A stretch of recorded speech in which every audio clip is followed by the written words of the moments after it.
Sí, en la ciudad de Miami, saludando a la audiencia en Nevada, en New Jersey. Nos escriben también desde el Panhandle de la Florida. Gracias por estar allí conectados a través de la aplicación de Odyssey también. Señal terrestre, señal abierta 790M desde Palm Beach hasta Los Cayos de la Florida. Pueden participar en el 786-360-0790. Estamos en las redes sociales, Instagram y Twitter.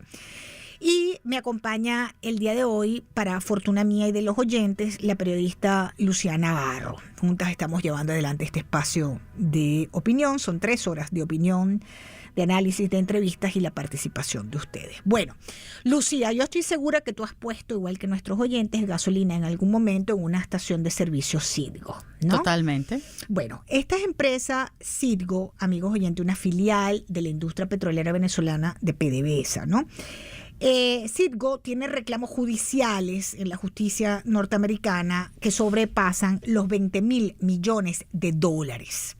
La situación de Citgo, delicadísima, ha sido en estos días noticia nuevamente. ¿Por qué? Porque el gobierno estadounidense, la administración de Joe Biden, ha prolongado nuevamente, hay que decirlo, la licencia que protege a la empresa de sus acreedores. La administración de Estados Unidos decidió extender esa licencia que otorga esa protección a Citgo. Les repito, la filial en suelo norteamericano de la compañía petrolera venezolana PDVSA, de sus acreedores. Esa extensión de la licencia le da a Citgo la posibilidad de continuar operando, la protege sus activos, protege los activos de Citgo de acciones legales por parte de los acreedores de PDVSA, incluidos los bonistas que buscan cobrar deudas pendientes. Tengo en línea a Antonio de la Cruz, analista político, experto petrolero desde Washington, desde la capital americana. Estamos todavía en enero y no habíamos hablado, así que feliz año. Feliz año, Lourdes, y un abrazo para Lucila también. Un placer estar con ustedes dos. Mira, primero quiero saber qué te parece o qué significa que le hayan extendido o que le hayan prolongado a esta administración la licencia que protege a Citgo de los acreedores. La intención del Tesoro, ¿verdad? Porque es una licencia del Tesoro, es básicamente proteger al juez Starks, que está en la venta de las acciones de Citgo en este momento, con un proceso que viene desde hace 3 años con él, en la que el año pasado el mismo Tesoro le dijo al juez Starks de Delaware, que es el que lleva el caso con lo que Chávez y Maduro, las empresas que expropiaron en Venezuela y no le pagaron, y que han buscado y ganaron los casos aquí en el CIADI, en la que resuelve los conflictos del Banco Mundial, y que al ganar allí no sabían cómo cobrar esa deuda con Venezuela, y fueron a Delaware porque ahí está registrada la casa matriz dueña de Citgo, PDVSA Holding, y el juez Stark consideró que sí era posible cobrarlo bajo un argumento que es el alter ego, en la que quiere decir eso, en la que Citgo o PDVSA Holding, que es la dueña, es un brazo del gobierno venezolano, pero del gobierno venezolano de Hugo Chávez y de Maduro en ese momento, por todo lo que ellos, la gestión que ellos hacían con Citgo, cómo la manejaban, cómo tomaban o usaban los aviones el gobierno venezolano. Entonces, ¿qué ocurre? Que la licencia que otorga en este momento el Tesoro, que la extendió por 3 meses más, sí, es para protegerlos de los tenedores de los bonos 2020, ¿verdad? Que por supuesto que el lugar natural donde se disputa esos bonos es en Nueva York, que es donde básicamente reside, ¿verdad?, los tenedores de esos bonos. Por eso es en la Corte de Nueva York. Tenemos 2 cortes que están actuando contra el activo de Citgo. Los que tienen los bonos del 2020, que fue un swap del PDVSA 2017, que en ese momento hicieron un intercambio y comprometieron a Citgo para hacer atractivo el swap, el 50,1% de las acciones de Citgo a esos tenedores de bonos. Y eso lo hizo básicamente Maduro en ese momento. Entonces, ¿qué tenemos hoy en este momento? Tenemos un juez en Delaware que continúa con su procedimiento en la que está recogiendo, y es la que tiene haberes por cancelar de más de 20.000 millones de dólares. Ahí se encuentra Cristalex, Sí. ¿verdad? Ahí está ConocoPhillips con 10.000 millones, Cristalex con 970 y otra serie de empresas que dijeron, ok, podemos entonces actuar contra ese activo. Y están los tenedores de los bonos que si no le ponían esta protección, podían ejecutarlo, porque hay un juicio ahorita en Nueva York donde se debe tomar la decisión de que si se procede y se ejecuta la garantía del 50,1% de las acciones que respaldan ese bono. Entonces lo que hizo el Tesoro fue proteger de que los que tienen el bono no ejecuten la garantía, y la puso hasta abril, porque cuando termina el proceso del juez Starks, el juez Starks termina su proceso el 15 de junio, pero él ahorita debe tomar la decisión de cómo va a vender las acciones de PDVSA o a rematarlas, ¿verdad? Porque es básicamente una liquidación de la empresa. Y después en abril tomar la segunda decisión y la última en julio. Porque ¿qué también se está haciendo? Se está haciendo que lo que dijo el Tesoro y el juez en agosto del año pasado es, bueno, si hay un arreglo de estas empresas que están en el tribunal de Delaware, ¿verdad? Que es una demanda contra la República porque no le pagaron su expropiación por parte del gobierno de Chávez y de Maduro, pueden llegar a un arreglo y buscar cómo solucionar ese conflicto y no ejecutar las acciones de Citgo. Sin embargo, para mí los tiempos no dan. Yo creo que a la final Citgo la vamos a perder como un activo de PDVSA. Como se ha destruido la industria petrolera venezolana. Para los oyentes que no son venezolanos y que no están al tanto de estos detalles, Antonio y Lucía, estamos hablando de que PDVSA llegó a ser la cuarta empresa a nivel mundial de petróleo, ¿no? Pero además tenía afiliadas, yo recuerdo visitar en Alemania, la filial de PDVSA en Alemania, tenía en Suecia, en el Reino Unido. Pero la joya de la corona, como tú bien dices en tu artículo, Antonio de la Cruz, siempre fue Citgo, ¿no? Y esta es una empresa que han saqueado a través de los años, desde que llegó Chávez al poder y luego con el madurismo, a esta empresa, Citgo. ¿De cuánto estamos hablando? Tú hablas de 21.200 millones de dólares el saqueo a Citgo por parte de estos mandatarios de Venezuela, Antonio. No, veamos a Citgo y después hacemos una reflexión sobre esos 21.000 millones. Okay. ¿Qué pasa con Citgo? Cuando Citgo es administrada por la Junta Directiva nombrada por el régimen de Maduro hasta el 2019, cuando llega el gobierno interino, ellos endeudaron a la empresa con más de 9.000 millones de dólares. La empresa en ese momento, cuando llega el interinato, la Junta Directiva del interinato, la empresa la compraban por 2.500 millones de dólares, porque tenía la deuda de los bonos y tenía préstamos internos con la banca de inversiones aquí de los Estados Unidos.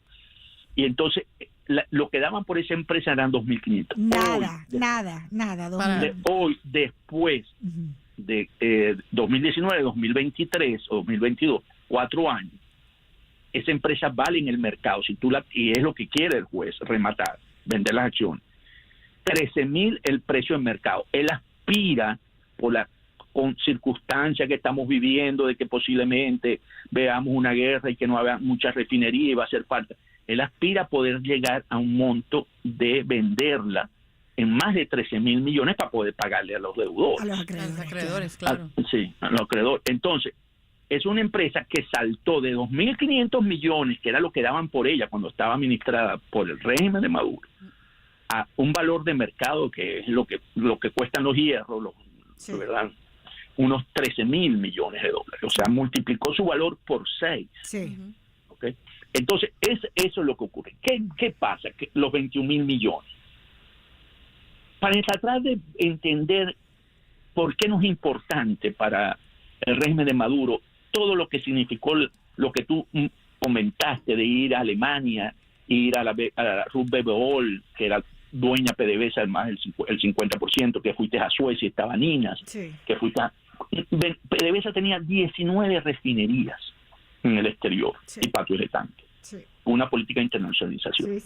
En la administración de Chávez y Maduro, nada más queda hoy Citgo, las demás las vendieron, Así es. las entregaron.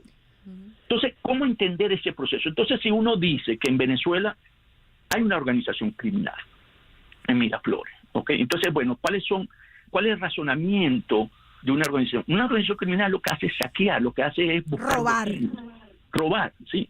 Entonces tú te planteas y tú dices, ok, para ellos los activos de PDVSA y la misma PDVSA, por eso, era saquearla, era robarla, era quitarle y poder posicionarse en esos valores, en esos dineros, para uso personal, para lo que tú quieras. Si quieren, se lo regalaron a Cuba, si es personal, lo metieron. Entonces, lo que yo hago con esos 21.200 millones es mostrar pruebas de que sí es así. Primero, la primera es un trabajo que hizo muy serio la gente de Armando Info, donde acaban de hallar que Chávez manejó 56.000 millones de dólares en 5 años en fondos que no tenían control por parte del legislativo. Lo manejaba como le daba la gana. La gana. Entonces él pudo robarse 50.000 millones, pudo entregarle a Fidel 10.000, lo que fuera. Así pero es una plata que él se montó en ese botín.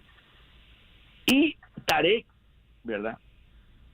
Tarek al-Aissami, ¿verdad? Él está determinado, y es una publicación de Reuters, que del 20 al 22 se robaron 21.200 millones de dólares de embarques de petróleo.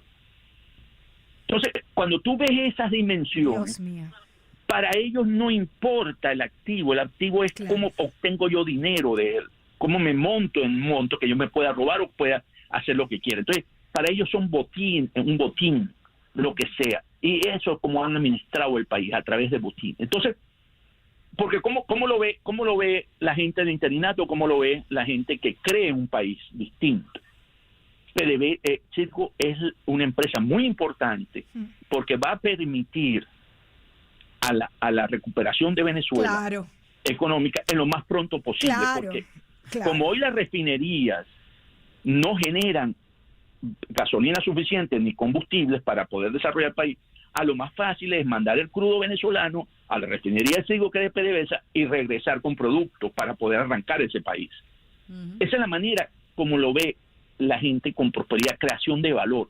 Pero no, ahí hay una confrontación de visión totalmente, porque para el madurismo hoy y el chavismo en el pasado no tiene ese sentido.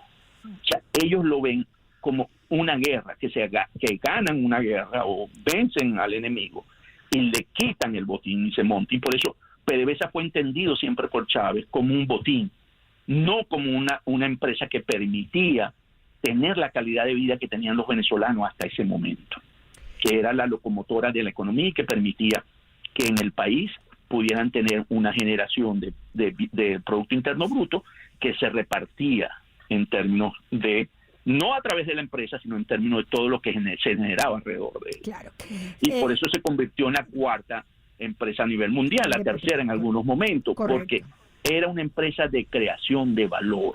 Y los petroleros venezolanos, yo que viví en Kuwait mucho tiempo, cuando llegaban los petroleros venezolanos a Kuwait, con una industria petrolera tremendo, o íbamos a Arabia Saudita, la industria petrolera Aramco, con estos petroleros venezolanos, estos petroleros venezolanos eran vistos como dioses en la industria petrolera del área del Golfo, amigos oyentes. La petroquímica de Venezuela, cuando llegaban esos ingenieros a Kuwait, los recibí yo, que trabajaba en la Embajada de Venezuela, y los recibía y los llevaba a la industria. Eran recibidos, Antonio, estos eran figuras que habían estudiado en las mejores universidades de los Estados Unidos y del mundo, que se habían preparado para manejar una industria petrolera de un país como Venezuela, ¿no? Ahora, es una realidad y una gran tristeza que Venezuela corre el riesgo de perder Citgo. Citgo es la séptima mayor refinería en los Estados Unidos, pero evidentemente también esto es un negocio, es una empresa y hay acreedores. Antonio, yo creo que como tú, esto es cuestión de tiempo para que Venezuela pierda Citgo, ¿no? Totalmente. Esto es una cuestión, ¿por qué? Porque, una solución, que dicen, sí hay una solución. Sí, claro que hay una solución. Que es que nos pongamos de acuerdo con ConocoPhillips y con Crystal Lake y con todos esos deudores que tenemos internacionales que que Chávez, no nosotros, Chávez le expropió sus empresas y no les pagó, ¿verdad?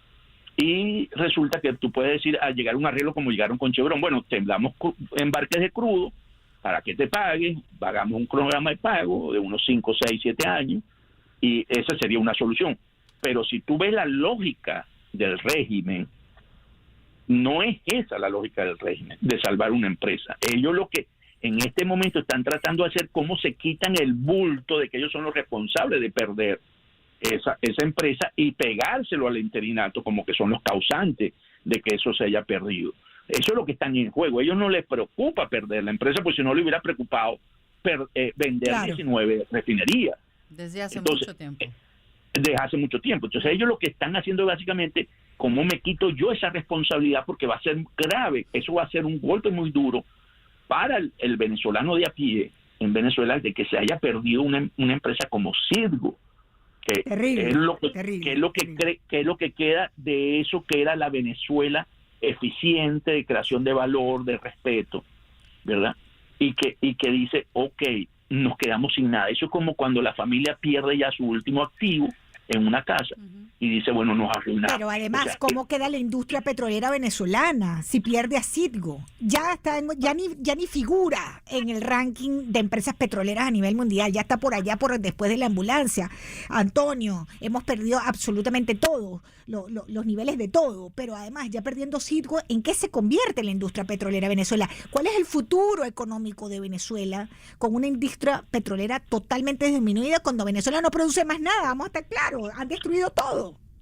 Es totalmente, es que ¿cómo queda Venezuela? Una industria muy minusválida, con una producción entre 850 y podrían llegar al 1.000.000, que volvemos a la época de Gómez, donde no teníamos ese gran desarrollo, donde básicamente venderemos el crudo para pagar deudas en algunos casos, y algunos plata que le queda a Maduro para sostenerse en el poder, para poder ejercer un control social, y básicamente una empresa en la que no hay un desarrollo futuro, como por ejemplo, para poner un equivalente de que el radio oyente nos vea, escuche, como que tiene hoy Guyana. Guyana hoy tiene un futuro brillante.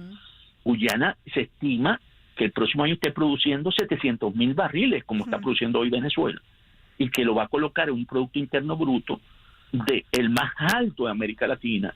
Y entonces Guyana está hoy en una expansión económica gracias a ese descubrimiento que tiene hoy en sus aguas profundas. Correcto. A través de Exxon. Entonces Venezuela seguirá mermándose en su economía, mientras que otra que sí está viendo una gran oportunidad y que la está aprovechando es Guyana. Entonces, para que se vea el contraste, ¿no?, de que ese va a ser un país meramente muy pobre, va a seguir siendo un país sumamente pobre como está hoy. Antonio, fíjate la industria petrolera colombiana? ¿Te acuerdas que frente a Venezuela la industria petrolera colombiana no existía? O sea, era mínima, claro. Y fíjate que con la llegada precisamente de estos petroleros y grandes ejecutivos, la industria petrolera venezolana, cómo han desarrollado a través de los últimos años la industria petrolera colombiana. ¿Tienes alguna idea en este momento cómo está operando después de la llegada de Gustavo Petro allí? Sí, totalmente. Mira, cuando estaban los gobiernos anteriores a Petro, sobre todo cuando estaba Santos de presidente, sí, que llegaron los grupos venezolanos, Colombia producía alrededor de unos 320,000, 350,000 barriles, tenían muchos problemas cuando llegaban las lluvias. El grupo de venezolanos en Colombia logró montar esa producción al doble, a 700, casi 800,000 barriles en diarios. Y eso básicamente fue gracias a los aportes tecnológicos de todo lo que era la experiencia venezolana. En una disputa ahí tonta por parte de la presidencia de Colombia, no le renovó las concesiones a los grupos venezolanos, y bueno, sí se mantuvo la producción, mantenido en los 750. Sin embargo, con la llegada de Petro en una política ambientalista, le está cerrando las posibilidades de crecimiento a la industria petrolera. ¿Qué pasa con la industria petrolera? Para poder tener futuro en la industria petrolera, tú tienes que tener un plan de inversión para poder aumentar lo que se conoce la presión en el yacimiento. O sea, si tú no le haces mantenimiento a los pozos y le inyectas agua, vapor, gas, para que eso siga manteniendo la presión abajo para sacar el petróleo, que fue lo que ha pasado en Venezuela, tu producción merma, tú no vas a tener más producción. Entonces, con esa política de Petro, en la que ha bloqueado las emisiones supuestamente de CO2 a través, no solamente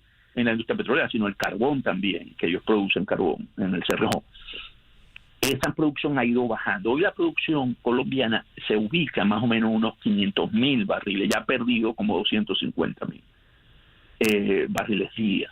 Entonces, porque básicamente está cometiendo, no hay proyectos de inversiones, y si tú no tienes proyectos de inversiones en los campos petroleros, bueno, tu producción va a mermar, va a caer, lo que se llama la declinación del yacimiento.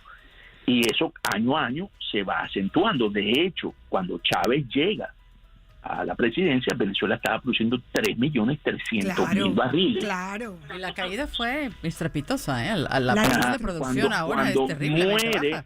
Cuando muere, ya estaba en 2.300.000, casi había perdido 1.800.000 barriles. Y cuando llega Maduro, llega a 1.200.000, pierde otro 1.000.000. ¿verdad? Y bueno, podríamos decir que con las sanciones perdió 250.000, que están 750.000 barriles. Entonces, porque no hubo inversión, porque era tan eficiente esas instalaciones petroleras, ¿verdad? Sí, que se dieron el lujo de no invertir en mantenimiento, pero eso duró. Eso como cuando uno tiene un vehículo que le hace mantenimiento siempre y deja de hacérselo, te va a durar un tiempo, pues llega un momento que te empieza a fallar, porque no le hiciste mantenimiento. Mantenimiento y además las actualizaciones, ¿no? Porque la tecnología va avanzando. Y bueno, también nada dura para siempre, hay que estar renovando y mejorando.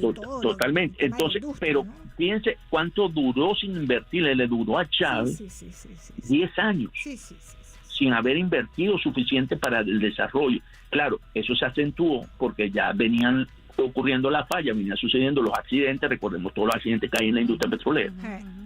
Y bueno, y por supuesto, ya no tiene plata para invertir, ya no hay cómo, entonces tiene que depender de las socias en las empresas mixtas, en este caso Chevron, Repsol, Eni, para que ellos hagan las inversiones, vuelvan a poder recuperar la presión dentro del yacimiento para poder generar un aumento de la producción, que es lo que está ocurriendo. Hecho en socialismo, mi querido Antonio de la Cruz, se me acaba el tiempo. Qué placer es siempre conversar contigo, Antonio. Yo te agradezco mucho tu tiempo y estas conversaciones. Muy agradecida. Le damos hasta abril, entonces, básicamente, ¿no? Así. Básicamente, yo creo que nosotros vamos a ver perder a Sirgo. Lamentablemente va a ser un dolor, va a ser fuerte, vamos a tener que pasar ese duelo. Pero bueno, es lo que ocurre, pues. Sí, y me encanta a mí también hablar contigo. Bueno, y está hoy Lucila, imagínate, así es. Un gusto. Gracias, Antonio. Te mando un gran abrazo. Antonio de la Cruz, analista político, experto además en estos temas de petróleo, acompañándonos a propósito de la situación de Sirgo. Hacemos una pausa.